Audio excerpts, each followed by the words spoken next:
Oi, gente! Sejam muito bem-vindos ao Pod A. Eu tô aqui com seus juridivos, a Amanda, Ana Clara, Robson, Mariana e, lógico, eu, a diva suprema de vocês. E hoje a gente está aqui para discutir um tema que está transformando o direito, a inteligência artificial na prática jurídica, porque assim, né, nós que somos estagiários de direito, a gente vê muita coisa, advogado usando ChatGPT para fazer petição, mas assim, né, a gente também é do mundinho ChatGPT, somos fãs, mas assim, tudo tem limite, né? Mas, assim, aqui a gente vai discutir realmente sobre isso. Como que a inteligência artificial está sendo usada, qual que é o limite entre a tecnologia e a sensibilidade humana no julgamento. Então, fica com a gente até o final para entender como que essa revolução está acontecendo e também se a gente pode confiar em uma máquina para ter sensibilidade ao julgar questões do judiciário. Então, galera, confiar em uma máquina, né, para lidar com questões legais pode ser útil em alguns contextos, né? Mas essa confiança ela precisa ser limitada e criteriosa. Em tarefas de apoio e automação, como pesquisa jurídica e análise de jurisprudência, a inteligência artificial, né, ela pode ser bastante eficiente, já que ela ajuda a economizar tempo e identificar padrões que talvez passassem despercebidos, né, por seres humanos. No entanto, quando nós falamos de decisões judiciais, a confiança em máquinas ela precisa ser muito mais limitada e criteriosa. O direito, né, ele não é apenas um conjunto de regras, ele envolve interpretação, contexto, valores éticos e até mesmo empatia. Máquinas ainda, elas não conseguem lidar com nuances humanas, com a mesma intensidade que talvez um juiz ou um advogado lidaria. Entretanto, apesar da sensibilidade da IA não existir, ela pode ser muito aliada da gente. Não é mesmo, Mariana? Isso mesmo, gente. No entanto, Amanda, só para dar um tom nessa conversa, a IA ela já está presente em escritórios, departamentos jurídicos por todo o Brasil. No entanto, o CNJ saiu um dado que em 2023 o Brasil bateu uma marca de mais de 80 milhões de processos protocolados, sendo 99% deles eletrônico, gente. Imagina ter que lidar com isso no papel. Deus me livre. Não, repreendido, socorro, papai. Inconcebível. Ser louco.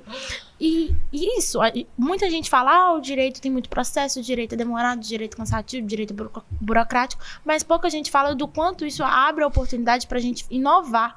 No entanto, tem um inovador chamado Klaus Riffe. Ele inovou criando a DOC 9, que é da controlabilidade, da rastreabilidade para o uso de certificados de advogados. Então, aquela bagunça que passava certificado para um, para outro, ficava uma maluqueira. Ele criou essa inovação que consegue dar um controle certinho. E isso mostra pra gente o quê? Que a tecnologia, sozinha, ela não vai resolver nada. Então, é importante a gente ter um propósito, fazer ela ser fácil de ser aplicada, porque senão ela vai virar um peso morto na nossa vida. Ô Mariana, inclusive o TJ, ele disponibilizou, né, um curso de aplicação, se eu não me engano, da inteligência artificial no direito mesmo, né? Isso mesmo. No entanto, o próprio TJ já incentiva isso pra gente, porque ele mostra que, apesar de toda essa revolução tecnológica que a gente está vivendo, é importante e é essencial o olhar humano, esse senso crítico que a gente tem e tudo mais, para que, imagina, igual, já existem casos de advogados, mesmo como a Amanda falou, que usam a inteligência artificial, então, que são geradas por ela. Então, eles são responsabilizados quando eles não têm esse olhar crítico pelas petições geradas pela IA.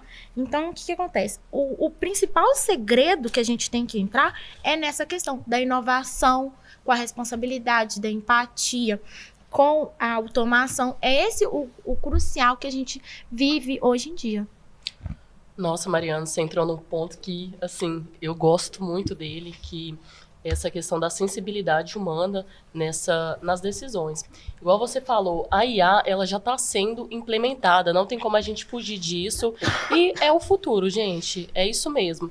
Mas o que eu queria mencionar nessa discussão é que a IA ela não consegue se sensibilizar com as questões sociais, ou seja, decisões e teses defensivas, na verdade, quem cria, quem estrutura isso é o ser humano. Ou seja, tudo que o ser humano faz tem viés político e social.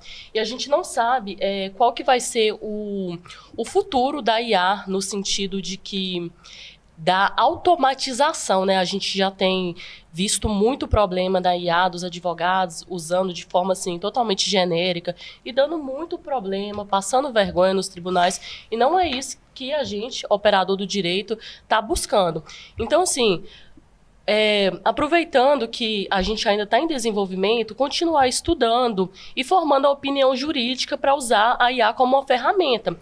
E como eu estava falando, existe uma diferença muito grande entre a máquina e a mente criativa. Enquanto uma cria um Frankenstein que responde a um comando por um usuário, a mente humana ela não se limita. Ou seja, é a mente humana que vai limitar e vai racionalizar os nossos problemas sociais que está sendo gerado até mesmo com a inteligência artificial, com o nosso mundo moderno. Né? E um exemplo disso, desse problema da inteligência artificial, é que o CNJ já estava discutindo lá em 2018 essa questão em matéria penal, né? Porque o direito penal ainda é o direito, assim, é o direito máximo, né? Envolve bem jurídico muito relevante. E o CNJ, no artigo 23 da Resolução 332, ele fala que os modelos de inteligência artificial em matéria penal ele não deve ser estimulado, sobretudo em relação à sugestão de modelos predativos, ou seja, modelos previsíveis e modelos previsíveis, no caso. Ou seja, então o que eu queria pontuar muito nessa conversa nossa é que a inteligência artificial ela deve ser usada sim, é o futuro, a gente vai ter que conviver com ela, mas como um manual, na verdade, né? Como uma espécie de instrução ou guia. Ana, inclusive essa coisa do CNJ, eu, na minha opinião, sendo bem sincero, embora ele, por enquanto, não aceite, não estimule esse uso da inteligência artificial, uma hora ou outra vai ter que usar, uma hora ou outra vai ter que utilizar esse artifício para estar adiantando decisões. Por exemplo, o STJ recentemente chegou na marca de 1 milhão de HCs impetrados. É muita coisa, né, Robson? Muita coisa, muita coisa. Aí você pega, não vai ter, humanamente falando, em 1-2 semanas, não vai decidir tudo isso de Até HC. porque são poucos ministros, né? São Tem poucos toda ministros, essa questão exatamente. de rotatividade, né? Muito Exatamente. complicado. Então, assim, uma hora ou outra o CNJ vai ter que acatar a essa ideia. E isso me lembra muito um filme que eu vi na casa de um primo meu, inclusive. É mesmo? O nome do filme é The Creator, mas traduzindo pro brasileiro ficou Resistência. Ô, Robson, esse aquele filme com o filho do Denzel Washington? Exatamente esse filme. Divo. Muito. Esse filme, ele basicamente trouxe uma inteligência artificial no qual ela tem a vida própria. Uma inteligência artificial que tem a sensibilidade humana. Que tem vilarejos, que tem gados, que tem plantações. Gente, aí você pensa, tá vivendo a vida própria? Ela chega num nível que ela pode estar sendo equiparada a um ser humano. Então, trazendo isso para a nossa realidade, será que em algum dia a inteligência artificial vai chegar nesse ponto?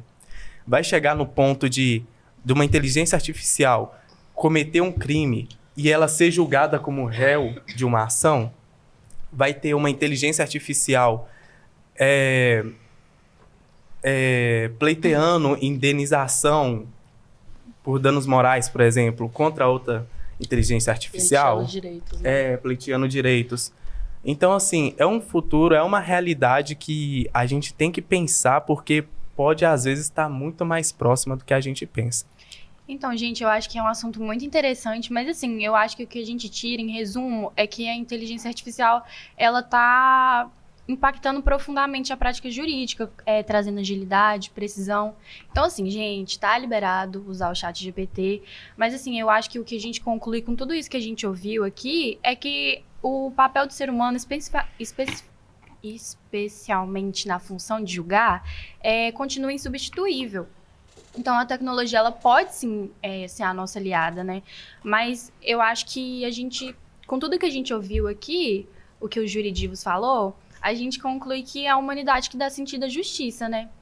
Mas enfim, gente, o que vocês acharam? Conta pra gente se vocês acham que a inteligência artificial ela tem que ter mais espaço nas decisões judiciais, ou se tem risco em confiar demais nas máquinas. Comenta aqui embaixo, falem o que vocês acharam. E se vocês tiverem alguma pergunta para os juridivos, deixa aqui que a gente vai mandar o chat GPT responder.